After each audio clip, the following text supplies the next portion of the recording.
வணக்கம். திமுக தளபதி நம்பர் 1 இணையதளத்தின் வாயிலாக அண்ணன் சீமான் அவர்களை வன்மையாக கண்டிக்கிறோம். ஏன் என்று சொன்னால், அண்ணன் சீமான் வாயில் வந்தபோதெல்லாம் பேசிக்கொண்டே இருக்கிறார் மேடைதோறும். அவரை நம்பி சில இளைஞர்களும் அவர் கூட பயணித்துக் கொண்டிருக்கிறார்கள். அவர்களிடத்திலே எங்கள் தலைவர் கலைஞரை பற்றி அவதூறாக பேசிக்கொண்டிருக்கிறார்.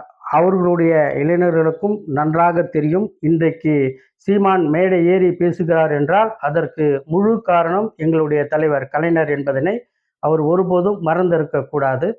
இருந்தாலும் கூட மேடைதோறும் பேசி வரும் அண்ணன் சீமான் அவர்கள் தமிழக மக்களிடத்திலும் எங்கள் தலைவர் கழகத்தின் சார்பிலும் பகிரங்க மன்னிப்பு கேட்டு இனி கலைஞரை பற்றி ஒருபோதும் தவறாக பேசுவதை நிறுத்திக் கொள்ள வேண்டும் என்பதனை திமுக தளபதி நம்பர் 1 இணையதளத்தின் வாயிலாக கேட்டுக்கொள்கிறோம். நன்றி, வணக்கம்.